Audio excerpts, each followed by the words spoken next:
Dicho todo eso, os invito a que volváis a abrir vuestra Biblia un domingo más. Creo que hoy sería el quinto domingo en el capítulo 11 del Evangelio de Lucas.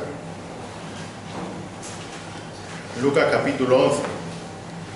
Hoy vamos a terminar este pasaje en el que estamos viendo cómo el Señor enseña a orar a sus discípulos mediante una oración modelo. Una oración modelo que veíamos que no consiste en una simple repetición de frases hechas, sino que, como hemos estado viendo a lo largo del pasaje, este modelo es una oración que ante todo busca el reconocimiento y la gloria de Dios. Un modelo de oración en el que también, y lo hemos estado diciendo, Dios es el centro de esta. De hecho, como decíamos, este modelo que Jesús enseña contiene 4 aspectos básicos sobre Dios: la persona de Dios, el propósito de Dios, la provisión de Dios y la promesa de Dios. Jesús nos enseña en esta oración que Dios es nuestro Padre y que a la vez de ser nuestro Padre es santo y sagrado. ¿Os acordáis? El versículo 2 de este capítulo 11 empieza la oración diciendo al Señor: Padre, santificado sea tu nombre, Padre y santo sagrado. También vimos en la parte final de este versículo 2 también que en la oración encontramos, esta oración modelo, encontramos el propósito, encontramos el plan de Dios, para lo cual se nos presenta a Dios como Rey soberano y como Supremo sobre todas las cosas. Y dice al final del versículo 2, venga tu reino, por eso es el Rey soberano, y hágase tu voluntad como en el cielo, así también en la tierra. Él es supremo sobre todas las cosas. Y podríamos decir que lo que es la oración modelo en sí, la estructura en sí de la oración, termina en los versículos 3 y 4 que veíamos la última vez, mostrándonos el carácter proveedor de Dios mediante esas 3 peticiones generales que veíamos que le podemos hacer al Señor. ¿Os acordáis? Sustento, la salvación o perdón, y también por protección, versículos 3 y 4, danos hoy el pan nuestro de cada día, y perdónanos nuestros pecados, porque también nosotros perdonamos a todos los que nos deben, y no nos metas en tentación, explicaba o decía, citaba el Señor. Y hoy, aunque como he dicho antes, esto ya no sería parte específica del modelo de la oración, vamos a ver la promesa de Dios también en cuanto a cómo Él va a responder a la oración de su Hijo. La promesa de Dios en cuanto a cómo Él va a responder la oración de su Hijo. Y vamos a leer los versículos del 5 al 13. Lucas 11, 5 al 13. Dice allí la palabra del Señor. También les dijo, el Señor Jesús el que está hablando, evidentemente, también les dijo: supongamos que uno de vosotros tiene un amigo y va a él a medianoche y le dice: amigo, préstame 3 panes, porque un amigo mío ha llegado de viaje a mi casa y no tengo nada que ofrecerle. Y aquel, respondiendo desde adentro, le dice: no me molestes, la puerta ya está cerrada y mi hijo y yo estamos acostados, no puedo levantarme para darte nada. Dice el versículo 8, os digo que aunque no se levante a darle algo por ser su amigo, no obstante por su importunidad se levantará y le dará cuanto necesite. Y yo os digo, versículo 9, pedid y se os dará, buscad y hallaréis, llamad y se os abrirá, porque todo el que pide recibe, y el que busca halla, y al que llama se le abrirá. ¿Os suponéis que a uno de vosotros que el padre su hijo le pide pan, acaso le dará una piedra? O si le pide un pescado, ¿acaso le dará una serpiente en lugar del pescado? O si le pide un huevo, ¿acaso le dará un escorpión? Versículo 13, pues si vosotros siendo malos sabéis dar buenas dádivas a vuestros hijos, ¿cuánto más vuestro Padre Celestial dará el Espíritu Santo a los que se lo pidan? Que el Señor bendiga su palabra. Mira, hermano, la comprensión, entender esta promesa que hace aquí el Señor, va a depender mucho o en gran manera de la idea o del concepto que tengamos cada uno de nosotros de quién es Dios. Dependiendo de cómo entendamos nosotros quién es Dios y quién sea Dios para nosotros, así entenderemos esta promesa. Porque entender correctamente y conocer profundamente la persona de Dios es algo fundamental para la vida de cualquier creyente. Eso es obvio. Ahora, muchas veces solemos medir la madurez espiritual de una persona y la medimos por los años que lleva en la iglesia, por ejemplo. La medimos por los años que lleva bautizado o por cosas así. Lleva toda la vida en la iglesia. Por tanto, asociamos o relacionamos la madurez con el tiempo. Y bueno, el tiempo ayuda a madurar, claro que sí. Pero en realidad, la madurez espiritual de una persona está relacionada con el concepto y con el conocimiento que esa persona tenga acerca de quién es Dios. Es decir, ser espiritualmente maduro es entender lo que es Dios. Y Dios es eterno, es omnipotente, es inmutable, es omnisciente, es omnipresente, es majestuoso. Ser espiritualmente maduro es entender que Dios está por encima de todas las cosas. Es saber que Él es soberano y que por tanto su plan perfecto, planeado y ordenado desde la eternidad se va a cumplir sí o sí. Y no solo saber y no solo entender esto, sino que ser espiritualmente maduro es vivir y comportarse en función y en dependencia de todo ese conocimiento que estoy diciendo de quién y de cómo es Dios.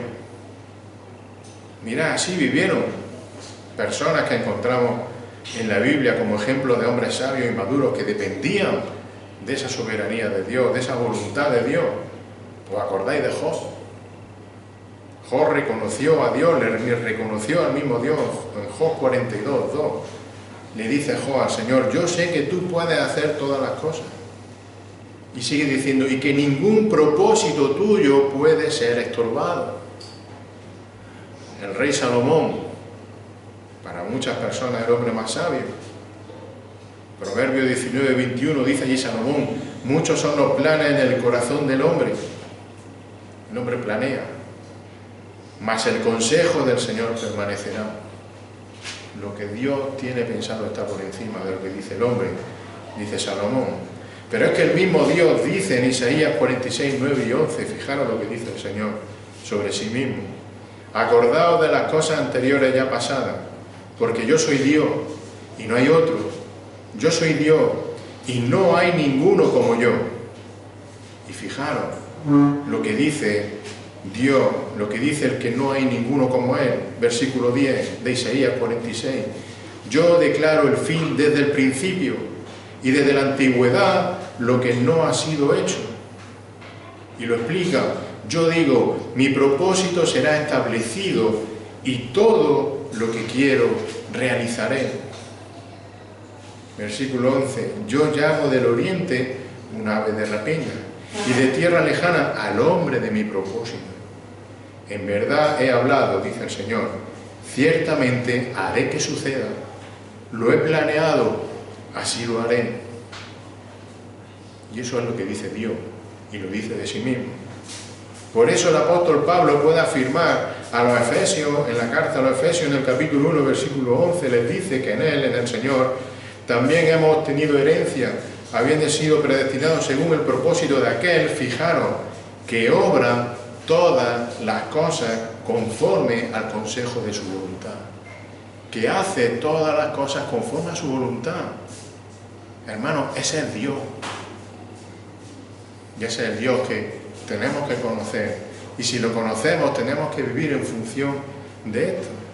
Así que nada ocurre, nada sucede, nada se escapa a la voluntad soberana de Dios.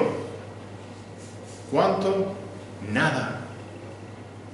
Nada se escapa a su voluntad. Claro, entonces podíamos preguntarnos, porque aquí todos pensamos, tenemos mente, gracias a Dios, nos ha dado capacidad de pensar. Podríamos preguntarnos, bueno, si todo sucede como estás diciendo, o como dice la palabra de Dios, que no lo estoy diciendo yo, si todo sucede inevitablemente según el propósito, si todo sucede según los planes de Dios, ¿para qué oramos? ¿Para qué pedimos? Puedes preguntarte, ¿por qué nuestra oración, o pueden nuestras oraciones cambiar algo?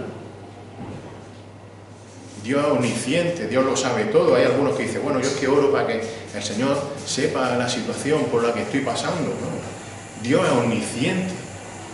Dios lo sabe todo. Él no necesita tampoco que le informemos de nuestras necesidades. Entonces, ¿es necesario que oremos? Bueno, vayamos a la palabra de Dios.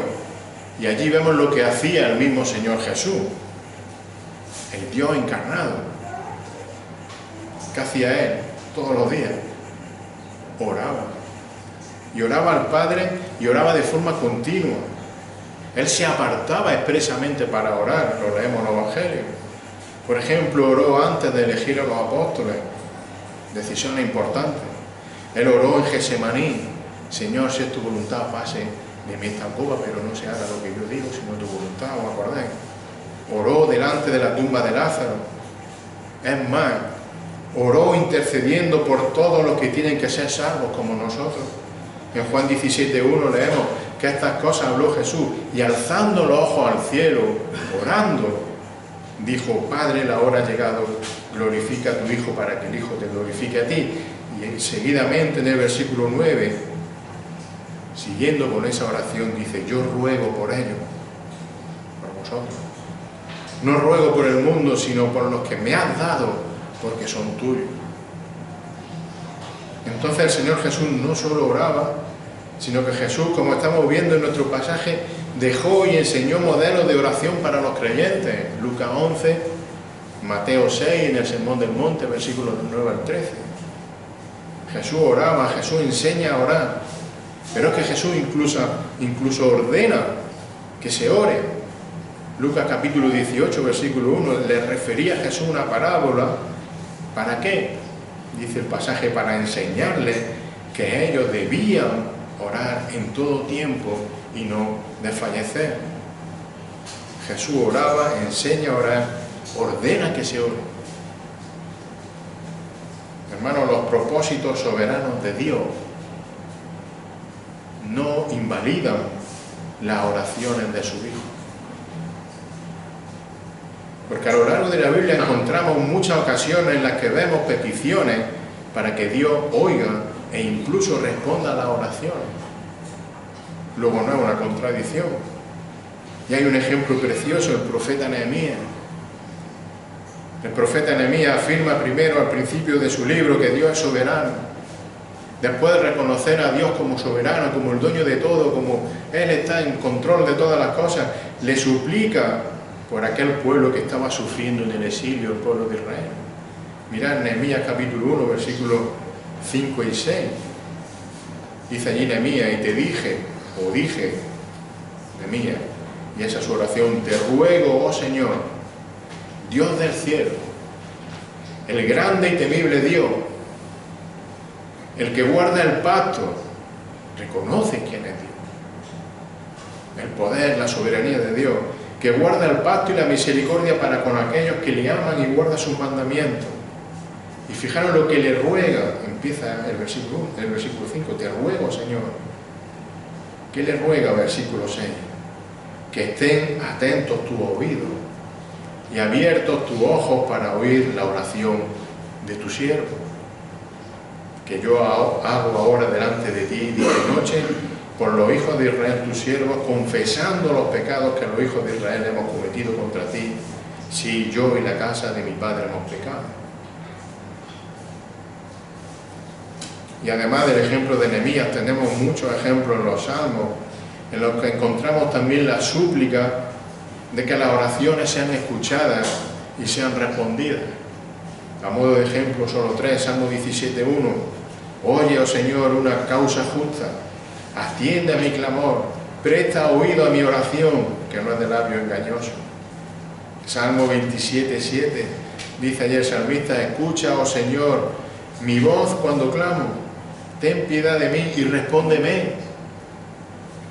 O el Salmo 55, versículos 1 y 2, escucha, oh Dios, mi oración y no te escondas de mi súplica, atiéndeme y respóndeme.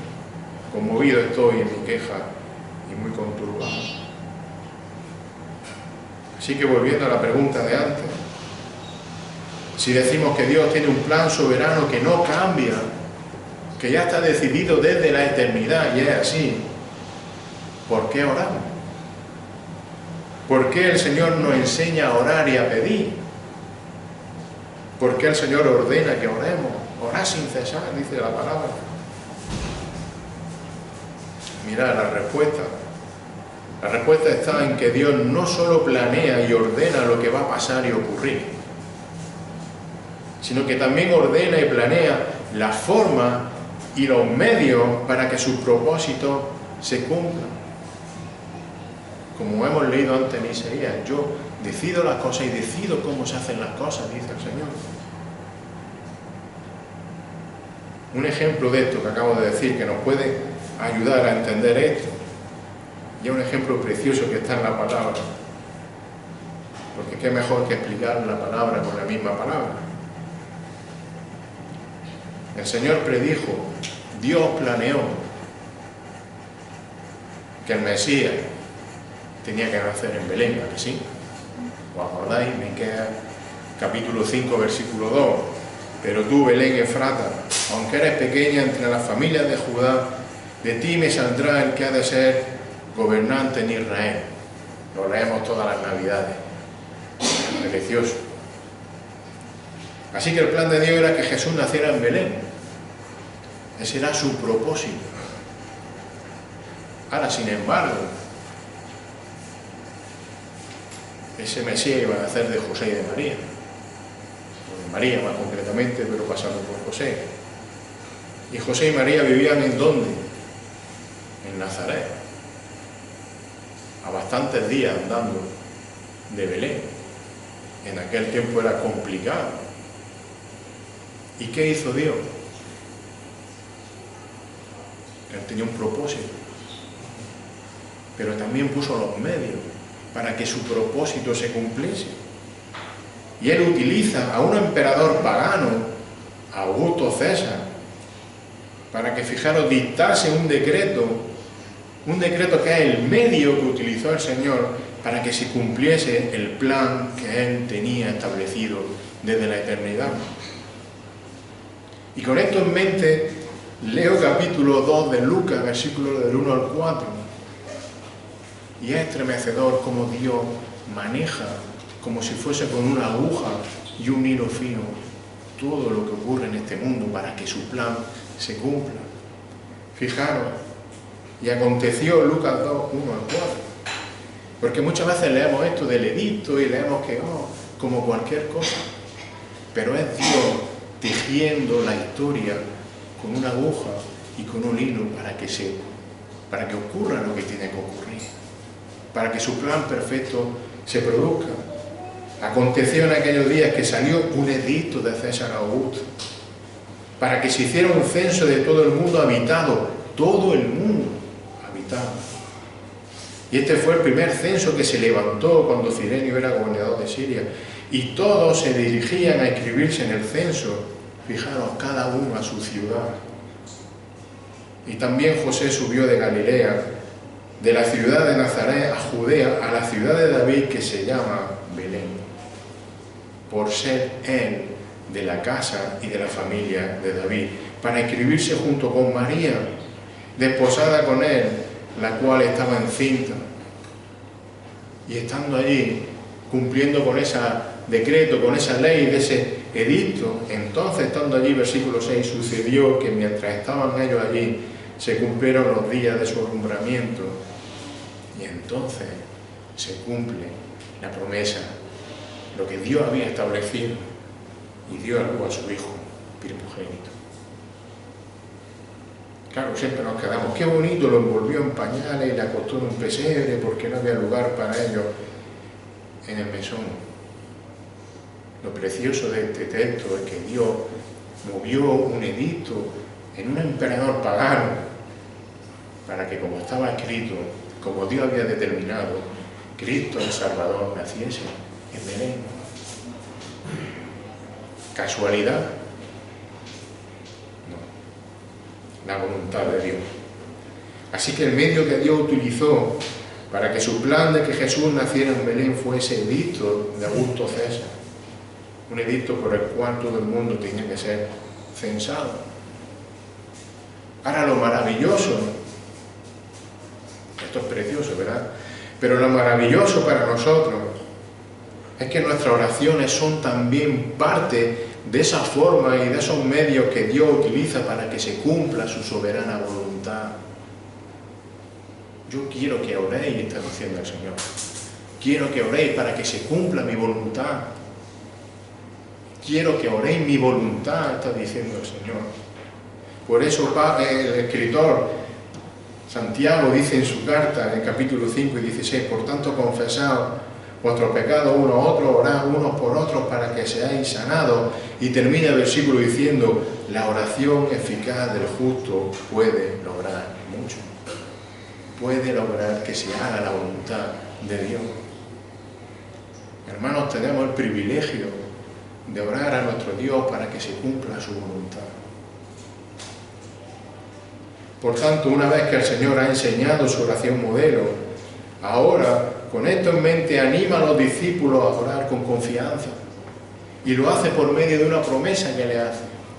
Versículos 9 y 10. Yo os digo, pedid y se os dará, buscad y hallaréis, llamad y se os abrirá, porque todo el que pide recibe, el que busca halla, y al que llama se le abrirá.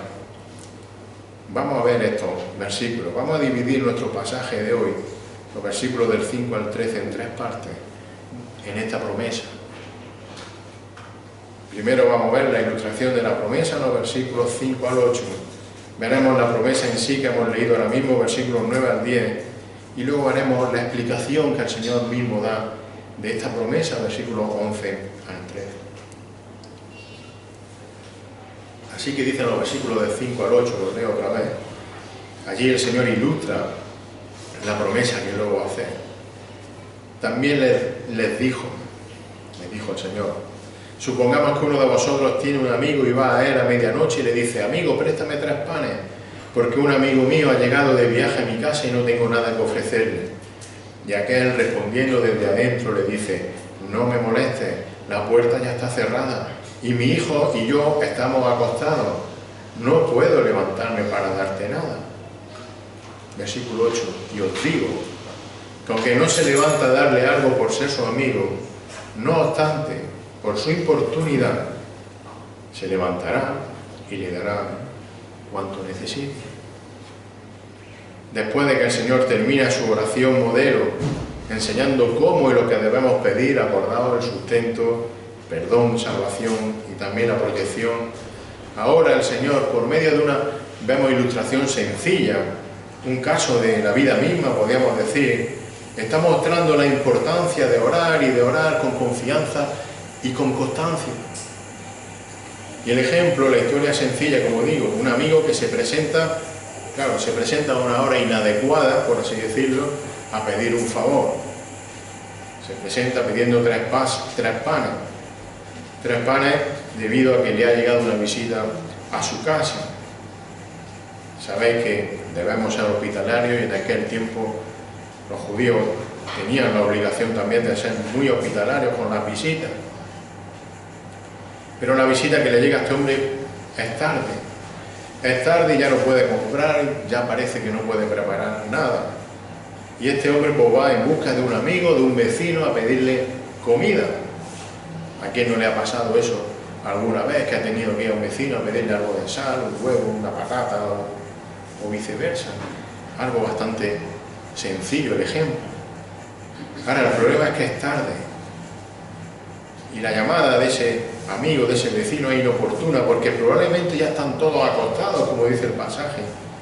Y seguro que se podía despertar a los habitantes de la casa. Si se levanta, empieza a moverse, a buscar cosas. Además, en aquel tiempo, recordar, las casas normales no son como, gracias a Dios, nuestras casas de ahora. Las casas normales eran de un solo dormitorio. Y quizás los padres dormían en un camastro grande, con todos los niños allí, todos juntos. Por lo que levantarse en ese momento, ya tarde, ya de madrugada, era lo menos apropiado, pues podría despertar a todo el mundo en esa casa. Por eso le dice el hombre en el versículo 7, mira, no puedo levantarme. Es un estropicio si me levanto ahora. Sin embargo, el amigo insiste, sigue en la puerta, sigue pidiendo. Y esta es la enseñanza de esta ilustración. Versículo 8. Os digo que aunque no se levanta a darle algo por ser su amigo, dice, no obstante, por su importunidad se levantará y le dará cuanto necesite. Como digo, aunque el hombre de la casa con lógica no se levanta inicialmente, incluso a lo mejor le invita a irse al amigo, vemos que el amigo sigue insistiendo. Así que antes de que el amigo despierta a los niños, despierta al resto de la gente de la casa. Por su importunidad, como dice el texto, por pesado, perdonadme que lo diga, por cansino, en definitiva por su insistencia, al final el amigo recibe aquellos panes que pedía, por su insistencia. Y esto es lo que el Señor les quiere ejemplificar a sus discípulos y evidentemente a nosotros también. Oremos, oremos, hermanos, pidamos a nuestro Señor y hagámoslo con insistencia, de forma continua, sin cesar, a todo tiempo. No quiero decir de forma inoportuna, pero sí en todo tiempo, como hacía este hombre. Porque entonces la promesa es lo que el Señor le dice a continuación. Es decir, que si oramos de forma constante y con insistencia, podemos hacerlo porque dice el versículo 9, y lo dice el Señor, yo os digo, pedid y se os dará, buscad y hallaréis, llamad y se os abrirá. Porque todo el que pide recibe, el que busca halla, y al que llama se le abrirá. La ilustración o parábola, como algunos también llaman, de estos versículos 5 al 8 que acabamos de ver, nos está presentando la promesa del Señor. La promesa hecha y ratificada por el mismo Señor Jesús. Fijémonos que Él dice en el versículo 9, y yo os digo. El Señor Jesús está garantizando con su propia palabra que esta promesa es cierta, es segura. Os lo digo yo, está diciendo Jesús. Entonces, siguiendo el ejemplo de ese amigo inoportuno, llamémoslo así, el Señor Jesús nos está llamando, nos está ordenando a orar y a pedir a nuestro Padre de forma constante, insistente, a toda hora, en todo momento. Y utiliza el Señor 3 verbos, fijaros, de forma imperativa, para decir que tenemos que orar de forma insistente. Pedid, buscad y llamad, terminado en D, no en R, como hacemos muchas veces. Pedid, buscad y llamad. Y estos 3 verbos son como un proceso continuo, un proceso en cadena y un proceso en aumento que va creciendo. Pedid, pero si no solo lo pidáis, sino que también buscad. Pedid y buscad, pero buscad llamando incluso a la puerta donde está lo que estáis pidiendo o buscando, con insistencia. Y son 3 verbos, 3 acciones que conlleva cada uno la promesa o una respuesta. Pedid y se os dará, buscad y hallaréis, llamad y se os abrirá.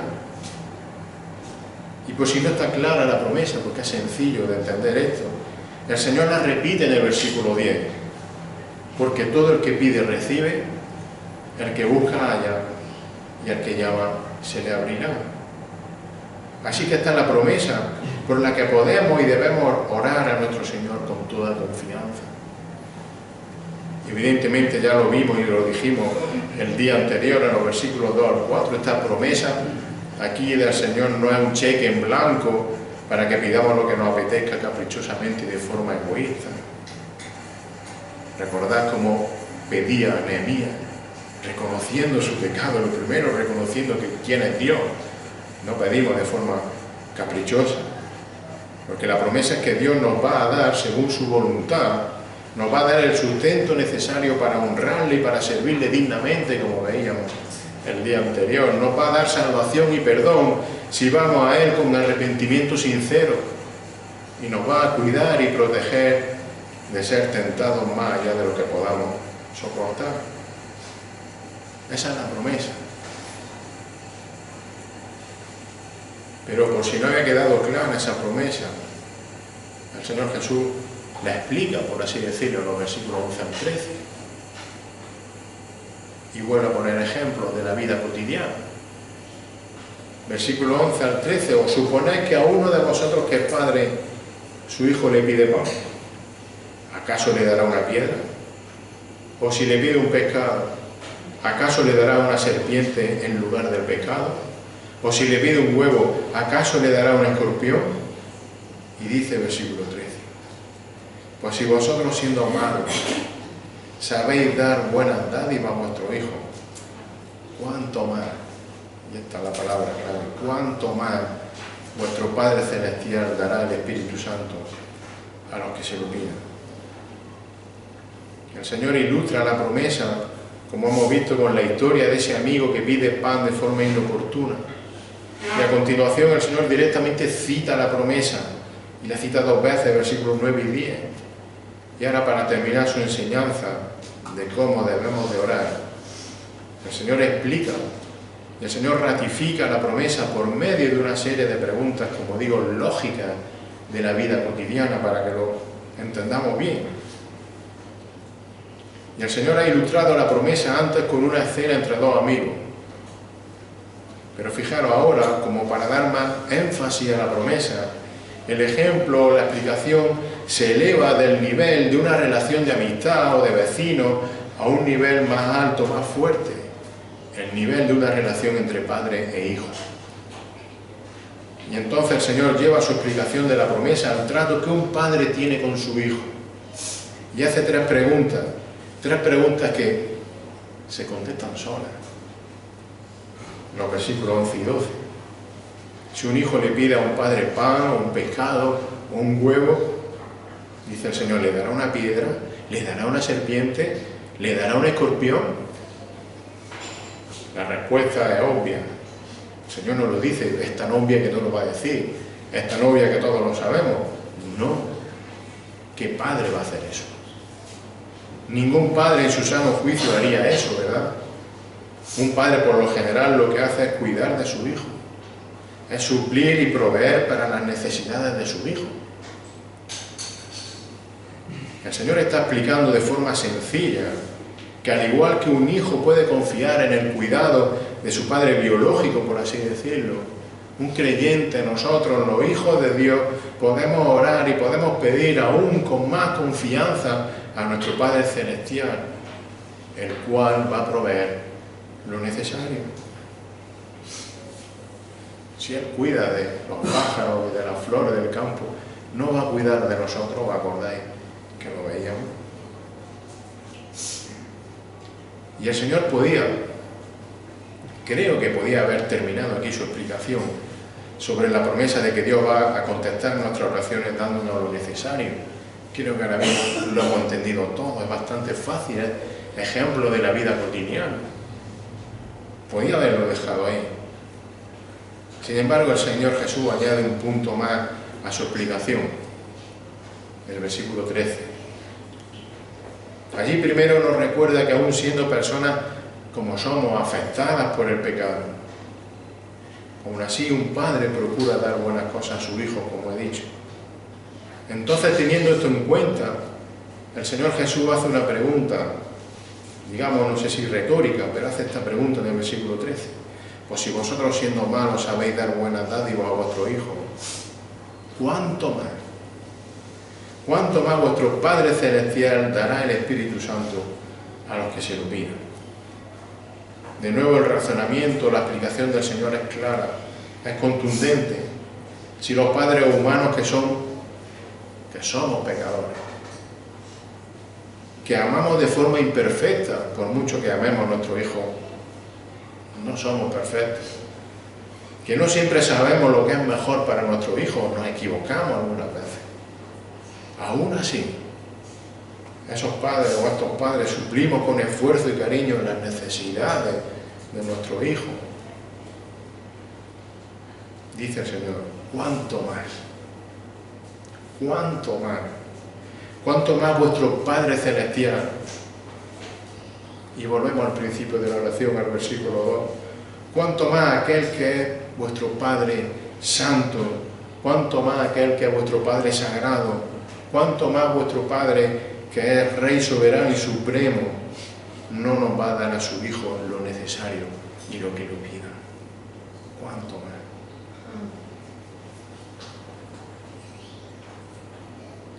Ahora, como hemos dicho, la promesa y la explicación final del Señor va todavía más allá. Porque termina el Señor con una pregunta, la pregunta que hemos dicho: ¿cuánto más vuestro Padre Celestial, dice, dará el Espíritu Santo a los que se lo pidan? Fijaros, el Señor Jesús está prometiendo que el Dios Padre, el soberano, el supremo, el santo, no solo nos va a dar el pan, el perdón, la salvación, la protección que necesitamos, sino que cuánto más nos dará el ¿qué? El Espíritu Santo. Es decir, Dios no solo provee lo necesario para su Hijo, sino que, fijaros, pone en nuestra vida a aquel que es la fuente de toda bondad y de toda bendición, el Espíritu de Dios.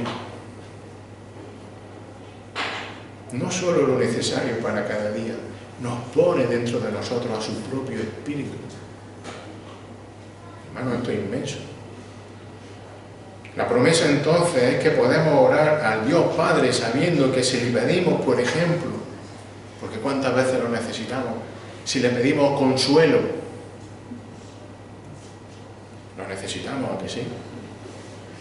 Él nos va a dar más que un hombro para llorar.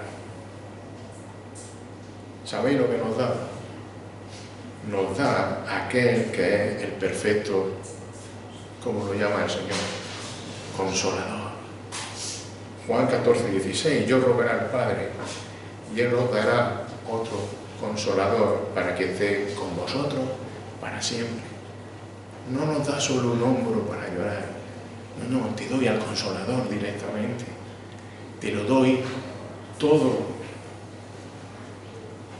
Si le pedimos ayuda o consejo, nuestro Padre no nos va a dar solo un brazo para apoyarnos, que nos lo da, sino que nos va a dar al perfecto ayudador. Nos va a dar, como dice Juan 14, siguiendo el versículo 17, el Espíritu de verdad, a quien el mundo no puede recibir, porque ni le ve ni le conoce, pero vosotros sí le conocéis, porque mora en vosotros y estará con vosotros. Si necesitas perdón, si necesitas salvación, Él te va a dar, si se lo pide, aquel que convence de pecado a las personas para que se puedan arrepentir de su pecado, el Espíritu de Dios.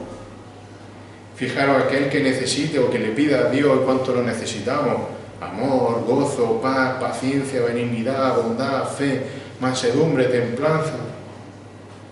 El Señor no te va a dar solo unos ratos de tranquilidad que vienen bien, o un rato de risa, o un momento de descanso que lo necesitamos, no. La promesa es que el Padre, que es santo y soberano, va a poner en nuestra vida al dador de todo eso,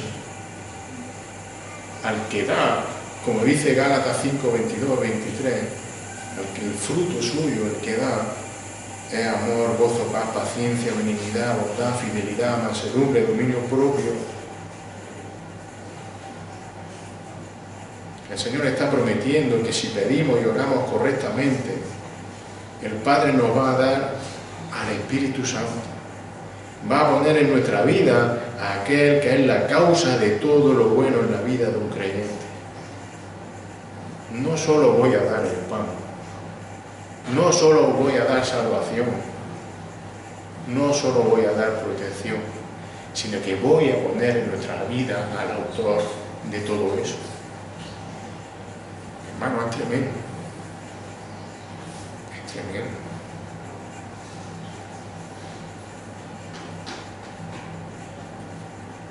Y lo está diciendo. Dice que nos va a dar el Espíritu Santo. Que el Padre nos va a dar el Espíritu Santo. ¿Cuánto más nos voy a dar el Espíritu Santo? ¿Cuánto más podemos confiar en esta promesa? Si ese mismo Padre nos dio al mismo que está dando esta promesa, a su Hijo Jesucristo. ¿Cuánto más? Hermanos, la oración constante del creyente tiene por tanto como resultado una comunión con el Padre que nos hace recibir toda su abundante bendición. No lo que necesitamos, sino que mucho más, todo. Incluso una salvación que, como se nos ha recordado, no merecíamos. Nos ha dado su Espíritu Santo, pero es que nos ha dado, ha puesto en nosotros a nuestro Señor y a nuestro Salvador.